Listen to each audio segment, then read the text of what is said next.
புத்தாண்டு நல்வாழ்த்துக்கள். அதாவது நம்ம தமிழர்கள் தமிழ் புத்தாண்டை தான் நம்ம வந்து விசேஷமாக கொண்டாடணும் அப்படின்ற ஒரு அமைப்பில் வந்துட்டு இந்த தமிழ் புத்தாண்டு அப்படிங்கிறது வரக்கூடிய ஏப்ரல் 14 தொடங்க இருக்குது. நம்மளுடைய தமிழர்களுடைய ஒரு பண்பாட்டில், நம்மளுடைய கணித முறைகளில், நம்மளுடைய சாஸ்திர முறைகளில் முன்னோர்கள் வகுத்து கொடுத்தது எது அப்படின்னு கேட்டிங்கன்னா சித்திரை 1 தான் நமக்கு தமிழ் புத்தாண்டு. பிறக்க போகிற தமிழ் புத்தாண்டு இந்த சித்திரை 1 அப்படிங்கிறது விஸ்வாசு வருடம். அதாவது 60 வருடங்கள் தமிழருக்கு பிரபவ விவ சுக்ல பிரமோத்துத பிரம்மோத்பத்தி ஆங்கிரச ஸ்ரீமுக பவ யுவ தாது ஈஸ்வர வெகுதானியா அப்படின்ட்டு 60 வருடங்கள் தமிழ் வருடங்கள் கொடுக்கப்பட்டிருக்கு. அதில் 39வது வருடமானது விஸ்வாசு வருடம். இந்த வருடத்தை நோக்கி தான் நம்ம அடியெடுத்து வைக்கிறோம். நம்ம தமிழர்களுடைய கலாச்சாரப்படி பல்வேறு மதங்களும் பல்வேறு இனங்களும் பல்வேறு கலாச்சாரங்களும் இருந்தாலும் இந்த உலகத்தினுடைய ஆதி கர்த்தா, ஜோதிட சாஸ்திரத்தினுடைய ஆதி கர்த்தா அப்படிங்கிறவங்க தமிழர்கள் தான். அப்படிங்கிறதுல எல்லளவு கூட மாற்றம் இல்லை அப்படிங்கிறத நீங்கள் நல்லா புரிஞ்சுக்கணும். இந்த உலகத்துக்கு சாஸ்திரத்தையும் நாள்காட்டியும் வான சாஸ்திரத்தையும் தொகுத்து கொடுத்தவங்க யாருன்னு கேட்டால் நம்ம தமிழர்கள். நம்ம தமிழ் புத்தாண்டை நம்ம மற்றவங்களுக்கு கொடுத்துட்டு மற்றவங்களுடைய கேலண்டர் எடுத்து நம்ம பயன்படுத்திக்கிட்டோம். இது மிகப்பெரிய ஒரு தவறு. இந்த இடத்துல நம்மளுடைய தமிழ் புத்தாண்டை நம்ம பின்பற்றணும்னு சொல்லி ஒரு வேண்டுகோளை நம்ம வச்சுட்டு இந்த தமிழ் புத்தாண்டு எப்படி இருக்குது அப்படிங்கிற அமைப்பையும் தமிழ் புத்தாண்டு என்ன, தமிழ் புத்தாண்டுடைய சிறப்புகளையும் நம்ம வந்து பேசுவோம். நாள் என் செய்யும் வினைதான் என் செய்யும் என்னை நாடி வந்த கோள் என் செய்யும் கொடுங்கூற்று என் செய்யும் கூரேசர் இருந்தாலும் சிலம்பும் சதங்கையும் தண்டையும் சண்முன் தோளும் கடம்பும் என் கண்முன் வந்து தோன்றினேன். அதாவது நம்மளுடைய தமிழ் கடவுள் அப்படிங்கிறவர் முருகன் தாங்க. அகத்தியருக்கு தமிழை கற்றுக் கொடுத்தவர் யாருன்னு கேட்டிங்கன்னா முருகன் தாங்க. முருகன் தான் தமிழ் கடவுள். அதாவது அவருடைய பிறப்பு வேணால் நம்ம வந்து சிவன் பார்வதி அப்படி இப்படின்னு நம்ம சொல்லலாம். ஆனால் தமிழுக்கென்ற ஒரு கடவுள், தமிழினுடைய ஆதி கர்த்தா அப்படிங்கிறவங்க யாருன்னு கேட்டிங்கன்னா முருகன் தான். ஸோ அதனால் நம்ம முருகனை வணங்கி நம்ம இந்த பதிவை தொடர்வோம். சித்திரை 1 அப்படிங்கிறது ஏப்ரல் 14 ஆங்கில கணக்குப்படி. ஆங்கில கணக்கை தயவு செஞ்சு யாரும் எடுத்துக்க வேணாம். ஆங்கில நாள்காட்டி தவறானது தான். இது வந்து நம்ம சவால் விட்டே சொல்லலாம். ஒரு 15 நாட்கள் ஆங்கில நாட்காட்டியில் காணாமல் போய் அதை தேடி கண்டுபிடிச்சி அதுக்காக நாட்களை திருத்தின ஒரு வரலாறு நம்ம வரலாறு இருக்குது. நல்லா தெரிஞ்சுக்கோங்க. இன்னையிலேருந்து இன்னும் நூற்றுக்கணக்கான வருடங்களுக்கு கிரகணத்தை ஆதி காலத்திலே குறித்து வச்சுருக்காங்க நம்ம முன்னோர்கள். ஸோ அப்படிப்பட்ட நம்மளுடைய தமிழ் வருடப்பிறப்பான விஸ்வாச வருடப்பிறப்பு எப்படி நடக்குது அப்படின்னு பார்த்தீங்கன்னா, திங்கட்கிழமை அன்னைக்கு பிரதமை திதியில் சுவாதி நட்சத்திரத்தில் வஜ்ரம் நாமயோகத்தில் கௌளவ கரணத்தில் பிறக்க இருக்குது. இந்த சித்திரை 1 தாங்க கேரளாவில் ஐயப்பனுக்கு நடை திறப்பு முதல்ல நடக்கக்கூடிய நாள் அப்படின்னா சித்திரை விசு அப்படின்னு சொல்லுவாங்க. விசு அப்படின்னா சமப்படுத்துதல் அப்படின்னு பேர். சித்திரை விசு அப்படிங்கிறத கேரளாவில் விசேஷமாக கொண்டாடுறாங்க. ஏன்னா நம்மகிட்டேருந்து பிழிஞ்சு போன ஒரு மொழி வந்து மலையாளம் அப்படிங்கிறது. சரி, விஸ்வாசு வருடத்துக்கு நம்ம முன்னோர்கள் என்ன விளக்கம் கொடுத்துருக்காங்க அப்படின்னா, விஸ்வாசு அப்படின்ற சொல் வந்துட்டு நேர்மை, நீதி, செல்வம் அப்படின்னு உயர்ந்த ஒரு அர்த்தத்தை வச்சுருக்காங்க. நம்முடைய தமிழ் மொழிக்கு நம்ம தமிழ்லேயே அர்த்தங்கள் தேட வேண்டிய ஒரு காலகட்டம் வந்தாச்சு. சரி, இந்த விஸ்வாசு வருடம் அப்படிங்கிறது நேர்மை, நீதி, செல்வம் அப்படிங்கிற ஒரு அர்த்தத்தில் வருது இந்த சொல் அப்படிங்கிறது. இந்த விஸ்வாசு வருடத்துக்கு உண்டான பலன்களாக நம்ம முன்னோர்கள் என்ன சொல்லியிருக்காங்க அப்படின்னு பார்த்தீங்கன்னா, விஸ்வாசு வருடம் தன்னில் வேளாண்மை ஏறும், பசுமாடும் மாடும் பழிக்கும், சிசு நாசம், மறையோர்கள் வாழ்வார்கள், மாதவங்கள் மீறுமே, மற்றுலகில் உண்டு மலை அப்படின்னு சொல்லியிருக்காங்க. மற்றுலகில் உண்டு மலை அப்படின்னு முடிக்கிறாங்க. இதனுடைய அர்த்தம் என்னன்னு கேட்டிங்கன்னா, இந்த வருடம் விஸ்வாசு வருடம் அப்படிங்கிறது ஒவ்வொரு 60 வருடங்களுக்கு ஒரு முறை 39 ஆண்டாக பிறக்கக்கூடிய இந்த விஸ்வாசு வருடமானது வருகின்ற காலகட்டத்தில் எல்லாம் வேளாண்மை உயரும் அப்படின்னு சொல்லியிருக்காங்க. மாடும் பழிக்கும் அப்படின்னா நம்மளுடைய பசுமாடுகள் அப்படிங்கிறது நல்ல ஒரு முன்னேற்றத்தை அடையும். மாடு ஆடுகளுக்கு ஒரு நல்ல தீவனங்கள் கிடைத்து அதுவும் நல்ல செழித்து வரும். ஆதி காலத்தில் வந்து மாடை தான் செல்வமாக குறிப்பிட்டிருக்காங்க. இன்றைக்கி வந்து பணம் அப்படின்ற ரூபாய் தாள்களை நம்ம வந்து பணமாக குறிப்பிட்றோம். ஒரு முன்னோர்கள்லாம் வந்து மாடு எவ்வளோ இருக்குது, மாட்டினுடைய அந்த குப்பை வந்து வேஸ்ட்டெல்லாம் எங்கே ஒரு மனிதன் வந்து எங்கே சேகரிக்கிறானோ அதை போய் முதல்ல பார்ப்பாங்கங்க. அதை வச்சு தான் அவனுடைய செல்வம் என்னன்றதை குறிப்பிட்டு பொண்ணு கொடுக்குறதா இருக்கட்டும், பொண்ணு எடுக்கிறதா இருக்கட்டும், இதெல்லாம் நம்முடைய மரபில் இருந்து வந்த ஒரு விஷயம். ஸோ அப்போ இத்தனை மாடுகள் இருந்தால் தான் அவன் செல்வந்தன் அப்படின்ற ஒரு கான்செப்ட் வந்து முன்னோர்கள் நமக்கு காமிச்சிருக்காங்க. அப்படிப்பட்ட பசுமாடுகள் மாடும் பழிக்கும் அப்படின்ற ஒரு வார்த்தையை வந்து அங்கே குறிப்பிட்டிருக்காங்க. சிசு நாசம் அப்படின்ற வார்த்தையை சொல்கிறாங்க. மறையோர்கள் வாழ்வார்கள். மறையோர்கள்னால் யாருன்னு கேட்டிங்கன்னா சமுதாயத்தில் முக்கியமாக இருக்கக்கூடிய பெரியவங்க, மற்றவங்களுக்கு வழிகாட்டக்கூடியவங்க வாழ்வாங்க அப்படின்ற சொல்லியிருக்காங்க. மாதவங்கள் மீறுமே அப்படின்ற ஒரு வார்த்தையும் வருது. மாதவங்கள் மீறும் அப்படின்னா ஒழுக்கக்கேடான செயல்பாடுகளில் மனிதர்கள் நடக்க வேண்டிய காலகட்டங்கள் வரும். ஒழுக்கக்கேடுனா என்னங்க? இந்த விரல் தான் ஒழுக்கக்கேடு, இந்த ஒற்றை விரல் தான். இந்த விரலை வச்சு தான் நம்ம பட்டனை அமுக்கிறோம், காசு வாங்கிட்டு அமுக்கிறோம். இதுதான் மாதவங்கள் மீறுமே அப்படின்றது. ஸோ அந்த மாதிரிலாம் இல்லாமல் மனசாட்சிக்கு துரோகம் செய்யாமல் யார் நீதி பரிபாலனம் செய்வாங்க அப்படின்றத தெரிஞ்சு சரியான வாக்களித்து நல்ல தலைவனை தேர்ந்தெடுக்க வேண்டிய காலகட்டங்கள் அப்படிங்கிறத இங்கே மறைமுகமாக இந்த விசுவாச வருடத்தினுடைய வெண்பா பாடல் அப்படிங்கிறது நமக்கு சுட்டி காட்டுது. இந்த சித்திரை வருட பிறப்பானது மகர லக்னம்னு சொல்லக்கூடிய சர லக்னங்களில் விழுகுது. எப்படின்னு கேட்பீங்க? தமிழனுடைய கணக்குப்படி சூரியன் எப்போது கிழக்கு வானில் உதிக்கிறதோ அதுதான் லக்னம். ஸோ சித்திரை மாதம் 1ஆம் தேதியானது உதிக்கக்கூடிய நேரம் அப்படிங்கிறது கிழக்கு வானத்தில் சூரியன் உதிக்கக்கூடிய அந்த டைம் அப்படிங்கிறது 2:22 அதிகாலை மணி 2:22க்கே சூரியன் கிழக்கு வானத்தில் உதிச்சிடறாரு. அப்போ அது லக்னமாக போட்டுக்கணும், இந்த வருடத்தினுடைய பிறப்பு லக்னமாக போட்டுக்கணும். ஸோ அப்படி நம்ம போடும்போது மகர லக்னம் சர லக்னத்தில் விழுகுது. முன்னோர்கள் சித்திரை 1ஆம் தேதி அப்படிங்கிறத கண்டறிஞ்சு அந்த 1ஆம் தேதி தொடங்கக்கூடிய லக்னத்தை கண்டறிஞ்சு அதுக்கான பலன்களை பஞ்சாங்கங்களில் எழுத ஆரம்பிச்சிருக்காங்க. ஸோ அதன் அடிப்படையில் சர லக்னமான மகர லக்னத்தில் இந்த புத்தாண்டு அப்படிங்கிறது பிறகுது. இது ஒரு விசேஷமான ஒரு விஷயந்தான். ஏன் அப்படின்னு கேட்டிங்கன்னா, அந்த மகர லக்னத்துக்கு அதிபதியான சனி பகவான் ஒரு பலமான ஒரு நிலையில் வருடப்பிறப்பின் போது இருப்பாங்க அப்படிங்கிற ஒரு விசேஷமான ஒரு அமைப்பில் இந்த வருடப்பிறப்பு அப்படிங்கிறது விஸ்வாச வருடம் பிறக்கின்றது. ஸோ இந்த விஸ்வாச வருடம் பிறக்கும் போதே நமக்கு ஒரு நல்ல செய்தி கிடைச்சாச்சு, இந்த வருடம் நன்றாக இருக்க போகுது அப்படிங்கிற ஒரு விஷயம். சரி, இதை சித்திரை மாதம் தான் நீங்கள் தமிழருடைய கலாச்சாரம் அப்படின்னு சொல்றீங்களே, இதுக்கு ஏதாவது ஆதாரம் இருக்கா அப்படின்னு கேட்டிங்கன்னா கண்டிப்பாக இருக்கிறது. புறநானூறு அப்படின்ற ஒரு தமிழ் இலக்கியம் இருக்குது. அதில் போய் தேடி பார்த்தீங்க அப்படின்னா தலைநாள் பூத்த பொன் இணர் வேங்கை அப்படின்ற சொல்லும், கனிவேங்கை நன்னாளே நாடி மலர்தலால் அப்படின்ற வார்த்தை வரும். அதாவது சித்திரை மாதத்தில் பூக்கள் அதிகமாக பூத்து குலுங்கும். அதனால தலைநாள் அப்படின்ற சொல்ல யூஸ் பண்ணுறாங்க. தலைநாள்னா முதல் மாதம் அப்படின்னு, தலை மாதம் கடை மாதம் அப்படின்னு பிரிக்கிறாங்க.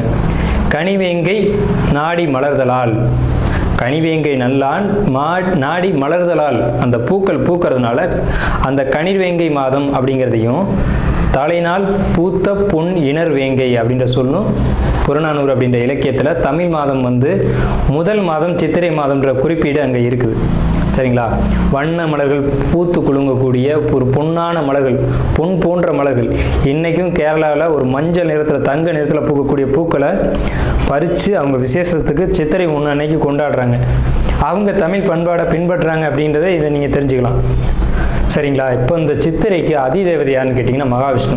மகாவிஷ்ணு தான் காக்கக்கூடிய கடவுள் அப்படின்னு சொல்கிறாங்க. மகாவிஷ்ணு எங்கும் நிறைந்தவர் அப்படின்னு சொல்கிறாங்க. சரிங்க சார், சித்திரை மாதம் விசேஷங்களை கொண்டாடலாமா அப்படின்ற ஒரு கேள்வி வரும். 100% கொண்டாடலாம். ஏன்னு கேளுங்க. இதுக்கு உதாரணம் ராமர் தான். ராமர் பட்டாபிஷேகம் ஏற்ற மாதம் எதுன்னு கேட்டிங்கன்னா சித்திரை மாதங்க. அப்போது விலக்கப்பட்ட மாதங்கள் அல்ல, இது விசேஷத்துக்கு ஏற்றுக்கொள்ளப்பட்ட மாதம் எதுன்னு கேட்டிங்கன்னா சித்திரை மாதம்தான். பகவத்கீதையிலே ஒரு வார்த்தை வருது, ருதுக்களில் நான் வசந்த ருதுவாக இருக்கிறேன் அப்படின்னு கிருஷ்ணன் சொல்கிறார். நம்மளுடைய வாக்கியம்ல, இது பகவானுடைய சொல். அப்போ வசந்த ருது அப்படின்றது எதுன்னு கேட்டிங்கன்னா சித்திரை 1 தான் வசந்த ருதுனுடைய தொடக்கம். வசந்த காலம் அப்படிங்கிறது வெயில் காலம் அப்படின்னு தான் பேர், கோடை காலம் அப்படின்னு பேர். வசந்த காலமானது சித்திரை வைகாசி, இந்த 2 மாதத்தையும் வசந்த காலம் அப்படின்னு குறிப்பிடுறாங்க சமஸ்கிருதத்தில். அப்போ இந்த வசந்த காலம் எனக்கு பிடித்த ருது அப்படின்னு சொல்கிறாரு கிருஷ்ணர். ஸோ ராமர் பட்டாபிஷேகம் ஏற்றுக்கிட்ட நாட்கள் எது அப்படின்னு கேட்டிங்கன்னா சித்திரை மாதம். அப்போ சித்திரை மாதம் புது வீடு வாங்கலாம், புது வீடுக்கு கிரகப்பிரவேசம் பண்ணலாம், புது மனை எழுப்பலாம், மனை சம்பந்தப்பட்ட விஷயங்கள், மங்கள காரியங்கள், இது எல்லாம் செய்வதற்கு உகந்த மாதம் சித்திரை மாதம். துளாராசியின் முதல் நட்சத்திர தொடக்கமானது சித்திரை 3 நாள். வாரிசு இல்லைன்னு காத்திருக்கக்கூடிய சித்திரை நட்சத்திரக்காரங்களுக்கு, இந்த துளாராசிக்காரங்களுக்கு நிச்சயமாக அந்த விசுவாச வருடத்தில் குழந்தை இருக்குது. தொழிலில் பெரிய முடிவுகள் எடுப்பீங்க, பெரிய முன்னேற்றத்தை அடைவீங்க. சொத்து சம்பந்தமான விஷயங்கள், உங்களுக்கு சொத்து சேர்க்கை அப்படிங்கிறது நல்லா இருக்கும். சாதாரணமான நிலையிலேருந்து பிரம்மாண்டமான நிலைமைக்கு வளருவீங்க. தொழில் வாய்ப்புகளும் வேலை வாய்ப்புகளும் உங்களுக்கு அதிகமாகவே கிடைக்கும். ஸோ இந்த துளாராசி சித்திரை நட்சத்திரம் அப்படிங்கிறது இந்த விசுவாச வருஷம் சூப்பராக இருக்குது, யோகமான ஆண்டு. துளாராசி அப்படிங்கிறது தராசு தட்டு, 2 பக்கம் தராசு தட்டு இருக்கும். அந்த தராசு தட்டுடைய நேர் எதிர்த்தன்மைகளை சுட்டி காட்ட முடியாது, அது முள் வந்து சுட்டி காட்டும். ஸோ அப்படிப்பட்ட நடுநிலைமை தவறாத துளாராசிக்காரங்க அப்படின்னு பேர். உண்மையிலேயே துளாராசியில் தான் மிகப்பெரிய நாத்திகவாதிகளும் அதே துளாராசியில் தான் மிகப்பெரிய ஆன்மீகவாதிகளும் அவதரிச்சிருக்காங்க. ஸோ எதிரும் புதிருமான ராசி தான் அந்த துளாராசி. ஒன்று தெய்வ நம்பிக்கை சுத்தமாக இருக்காது, இல்லைன்னா தெய்வ நம்பிக்கை ரொம்ப அதிகமாக இருக்கும். ஸோ இப்படிப்பட்ட ஒரு கான்செப்டில் இருக்கக்கூடிய உங்களுடைய குணம் அப்படிங்கிறது இப்படி தான் எதிரும் புதிருமாக இருக்கும். மிகப்பெரிய பெரிய வந்து இறைவனை கண்டறிஞ்சவங்க, இறைவனே கதி அப்படின்னு போனவங்க எல்லாம் பார்த்தீங்கன்னா துளாராசி தான். கடவுளே இல்லைன்னு சொன்னவங்களும் துளாராசி தான். ஏன் இப்படி நடக்குது அப்படின்னு பார்த்தீங்கன்னா, இந்த ராசி தான் ராசி மண்டலத்தை 2ஆக பிரிக்கக்கூடிய ராசி. ஸோ அதனால் நீதி நேர்மை அப்படிங்கிறதுக்கு இந்த ராசிக்கு பஞ்சம் இருக்காது. கரெக்டாக நூல் பிடிச்ச மாதிரி இருக்கணும். இவங்களுக்கு எப்போவுமே கோபம் அதிகம் வரும். ஏன்னு கேட்டிங்கன்னா, இவங்க வந்து அந்த நீதி தவறும்போது அதை பொறுமையாக பார்த்து இருக்க மாட்டாங்க. சனி உச்சம் அப்படிங்கிறதுனால பொறுமை அப்படிங்கிறது இவங்களுக்கு கொஞ்சம் பற்றாக்குறையாக தான் இருக்கும். ஆனால் பொறுமையாக இருந்தாங்கன்னா ரொம்ப லைஃப் வந்து சூப்பராக இருக்கும் அப்படின்னு கூட சொல்லலாம். இந்த ராசியினுடைய தனித்தன்மை அப்படிங்கிறது எப்போவுமே யாராக இருந்தாலும் பாரபட்சம் இல்லாமல் எல்லாரையும் ஒரே கண்ணோட பார்க்குறது தான் இந்த ராசியினுடைய தனித்துவம் அப்படிங்கிறது. எல்லாரையும் ஒரு கண் கொண்டு பார்க்குறது. இவர் வேண்டியவர், இவர் வேண்டாதவர், இவர் அப்பா, இவர் வேற ஒருவா அப்படிங்கிறதெல்லாம் இல்லாமல் யார் தப்பு பண்ணாலும் தப்பு, யார் சரி செஞ்சாலும் சரி அப்படின்னு உறக்க சொல்லக்கூடிய எந்த ராசின்னா துளாராசி தான். சரிங்களா? இப்போ சார் எங்களுக்கு இந்த விசுவாச வருஷம் எப்படி இருக்குது அப்படின்னு நீங்கள் கேட்டிங்க அப்படின்னா சூப்பராக இருக்குது. ஏன் சார் அப்படி சொல்கிறீங்க? உங்கள் ராசிக்கு ஆகாத கிரகம் 3 ஆகக்கூடிய குரு, ஆனால் 9ஆம் இடத்துல உட்காந்துருக்கார். ஓடிப்போனவனுக்கு 9ல் குரு, அகப்பட்டவனுக்கு அட்டமத்தில் ராகு அப்படின்னு சொல்லுவாங்க. அப்போ ஓடிப்போனவனுக்கு 9ல் குருனா ஏன் அப்படி சொல்லியிருக்காங்க அப்படின்னா, 9ல் குரு இருந்தால் ராசியை பார்க்கும், ராசிக்கு 3ஆம் இடத்தை பார்க்கும், ராசிக்கு 5ஆம் இடத்தை ஏக காலத்தில் பார்க்கும். ராசி 3, 5 இந்த 3 இடங்களை ஒரே காலத்தில் பார்க்கும்போது அது மிகப்பெரிய நல்ல விஷயங்களை செஞ்சுட்டு போயிடும். என்ன நல்ல விஷயன்றதை பார்ப்போம். முதல்ல தனவரவு, பணம் தானே எல்லாத்துக்கும் முக்கியம். அது துளாராசிக்கு ரொம்ப முக்கியம் வந்து பணம் தான். ஏன்னா இந்த வீட்டின் அதிபதிய சுக்கிரன் தானே. திடீர் தனவரவு அதிர்ஷ்டமும் இந்த விசுவாச வருஷத்தில் உங்களுக்கு தான் உண்டு. கணவன் மனைவி உறவை பொறுத்த வரைக்கும் கொஞ்சம் கான்ட்ராவர்சி அப்படிங்கிறது இருக்கத்தான் செய்யும். இருந்தாலும் பரவாயில்ல அப்படின்ற மாதிரி ஓடிடும். இது வரைக்கும் உங்களுடைய பொருளாதார நிலைகள் கொஞ்சம் தட்டுப்பாடாக தான் இருக்கும். வரவுக்கு மீறி செலவு இருக்கும். குடும்பத்தில் சுபகாரியங்கள் நடந்திருக்கும், அதுக்கான செலவுகள் நீங்கள் மேற்கொண்டிருப்பீங்க. ஸோ இதெல்லாம் கடந்த காலகட்டத்தில் நடந்தது. நல்ல சிந்தனைகள், புதிய முயற்சிகள் இப்போ நடக்கும். அதே மாதிரி புதிய தொழில் முயற்சிகள், புதிய வேலை வாய்ப்புகள் இதெல்லாம் அதிகரிக்கக்கூடும். இதனால் உங்களுக்கு வந்து பார்த்திங்கன்னா எதிர்காலம் அப்படிங்கிறது ரொம்ப பிரைட்டாக தெரியும். எதிர்காலம் பற்றின உங்களுடைய கனவுகள் வந்து பெரிய அளவில் வச்சுக்கிட்டே போவீங்க. அதிர்ஷ்டமான காலகட்டம் தான் அப்படிங்கிறதுல எந்த ஒரு மாற்று கருத்துக்கு இடமில்ல. சாதாரண நிலையிலேருந்து மிக பிரம்மாண்டமான நிலைக்கு உயர போகிறீங்க அப்படிங்கிறதுல மாற்று கருத்துக்கு இடமில்லை. முன்னேற்றத்தை அடைவிக்க நல்ல திறமையும் அந்த திறமைக்கான சரியான வாய்ப்புகள் இந்த காலகட்டத்தில் கிடைக்கும். இப்போ ஒரு குழப்பத்திலேருந்து ஒரு தெளிவு கிடைக்கும். ஏன்னா சந்திரனை குரு பார்க்குறாங்க. ஒரு நாள் குழப்பத்திலேயே போட்டு இதை செய்வோமா வேணாம் அப்படின்னு நினச்சிட்டு இருந்ததுக்கு பதிலாக இப்போ ஒரு தெளிவு கிடைச்சிக்கும். இதை செய்யலாம் அப்படின்ற ஒரு இறுதியான ஒரு முடிவு வருவீங்க. இடமாற்றங்களும் பயணங்களும் அலைச்சல்களும் உங்களுக்கு உண்டு. அதனால் பாதிப்பு இருக்கா சார் அப்படின்னு கேட்டிங்கன்னா கண்டிப்பாக பாதிப்பு இல்லை. அதனால் நல்ல ஒரு சிறப்பான நிலைக்கு போகக்கூடிய காலகட்டம் தான் உங்களுக்கு வந்துக்கிட்டு இருக்கு. எதிரிகள் இது வரைக்கும் இருந்திருப்பாங்க, இனி இருந்த இடம் தெரியாமல் போயிடுவாங்க. இதுக்கு முன்னாடி எதிரிகளுடைய தொந்தரவு அப்படிங்கிறது இருந்திருக்கும். இனி அந்த பேச்சுக்கு இடமில்லை. சிரமங்கள் எல்லாமே சரியாகும். உங்களுக்கு இந்த விசுவாச வருடம் பொறுத்த வரைக்கும் சந்திரனுக்கு 6ல் சனி, 5ல் ராகு, 11ல் கேது. ஆன்மீக வழிபாடுகளை பொறுத்த வரைக்கும் கொஞ்சம் குறைச்சிக்கோங்க. கோயில்கள் போகிறதுக்காக கொஞ்சம் குறைச்சிக்கோங்க. ஏன்னா சார் எல்லோரும் கோயிலுக்கு போக சொல்லுவாங்க, நீங்கள் போக வேணாம்னு சொல்கிறீங்க அப்படின்னா தற்சமயம் கிரக நிலைகள் அப்படி தான் இருக்குது. கோயிலுக்கு போனால் உங்களுக்கு சில பாதிப்புகள் ஏற்படலாம் அப்படின்ற ஒரு நிலை இருக்குது. ஸோ அதனால் அதிகபட்சம் ஆலய வழிபாடுகளை குறைச்சிட்டு வீட்டிலே இருந்து தியானம், யோகா, மெடிடேஷன் இந்த மாதிரியான விஷயங்களை ஃபாலோ பண்ணுங்கள். அது சிறப்பான ஒரு நல்ல விஷயங்களை ஏற்படுத்தி கொடுக்கும். உங்களுடைய சிந்தனைகளில் ஒரு நல்ல மாற்றங்கள் அப்படிங்கிறது ஏற்படும்.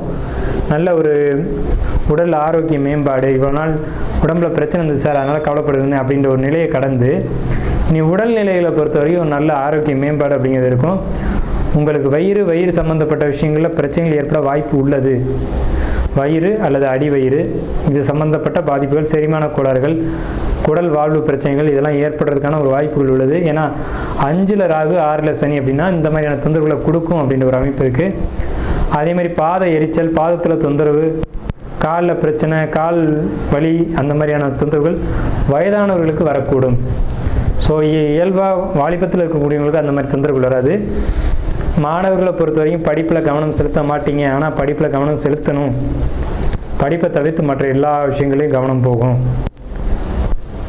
ஷேர் மார்க்கெட்டை பொறுத்த வரைக்கும் லாபங்கள் ஓரளவுக்கு இருக்கும். கடந்த காலகட்டங்கள் மாதிரி இல்லாமல் இனிய லாபங்கள் உங்களுக்கு கொடுக்கும் அப்படிங்கிற ஒரு அமைப்பு இருக்குது. அதே மாதிரி உங்களுக்கு படிப்பை பொறுத்த வரைக்கும் மாணவர்களுக்கு இந்த ஆண்டு மந்தம் தான். விசுவாச வருடத்தை பொறுத்த வரைக்கும் துளாராசிக்காரங்க மாணவர்களை பொறுத்த வரைக்கும் படிப்பில் மந்தம் ஏற்படும், அதில் கவனமாக இருக்கணும். அதே மாதிரி பெண்கள் பொறுத்த வரைக்கும் படிப்பு உண்டு அப்படின்ற படிப்பில் மட்டும் கவனம் செலுத்தணும். ஜாபு போகக்கூடியவங்களை பொறுத்த வரைக்கும் துளாராசிக்காரங்களுக்கு ஜாப்பில் எந்த ஒரு விதமான தொந்தரவுகள் இல்லை. கடுமையாக உழைக்கக்கூடியவங்களை பொறுத்த வரைக்கும் மட்டும் இல்லை, அதிகமாக வேலை செய்ய மாட்டேன் ஆனால் எனக்கு சம்பளம் மட்டும் கரெக்டாக வந்துடணும் அப்படின்னு நினைக்கக்கூடியவங்களுக்கு பாதிப்புகளை கொடுக்கும். ஸோ அப்போ நீங்கள் என்ன பண்ணணும் அப்படின்னா, எந்த அளவுக்கு ஜாப்பில் தொந்தரவு இருக்கக்கூடாதுன்னு நினைக்கிறீங்களோ அந்தளவுக்கு உங்கள் கடமையை நீங்கள் சரிவர செய்யணும். அதே மாதிரி தொழில் பண்ணக்கூடிய துளாராசிக்காரங்களை பொறுத்த வரைக்கும் பெரும்பாலும் தொழிலில் தான் துளாராசிக்காரங்க இருப்பாங்க. தொழில் செய்யக்கூடியவங்களுக்கு பிரம்மாண்ட லாபமும் பிரம்மாண்ட வெற்றியும் இருக்குது. ஏன்னா பாக்கியஸ்தான குரு அப்படிங்கிறது தொழிலில் நல்ல முன்னேற்றத்தை கொடுக்கும். அதுவும் குறிப்பாக வியாபாரம் பண்ணக்கூடியவங்க, டைப்பு, எழுத்து, பத்திரம், இந்த துறைகளில் இருக்கக்கூடியவங்களுக்கு ரொம்ப பெரிய ஒரு வளர்ச்சிக்கான காலகட்டம் தான். ஆனால் அதுலேயும் தொழிலையும் உழைப்பு அதிகமாக செலுத்தணும் அப்படிங்கிற காலகட்டம். ஸோ துளாராசி ஓவராலாக பார்க்கும்போது ஒரு 55% மேலே நல்ல பலன்கள் இருக்குது. ஸோ நம்ம மேலே சொன்ன மாதிரியான நல்ல பலன்கள் அப்படிங்கிறது துளாராசிக்கு இருக்குது. எச்சரிக்கையான விஷயங்கள் அப்படிங்கிறது தேவையற்ற பயணங்களை குறைச்சிக்கணும். ரொம்ப லாங் ட்ராவல் அப்படிங்கிறத நிச்சயமாக குறைச்சிக்கணும். வெளிநாட்டு பயணங்கள் அப்படிங்கிறது இருக்கக்கூடாது. அதே மாதிரி தேவையில்லாதவங்கள்ட்ட பேசக்கூடாது.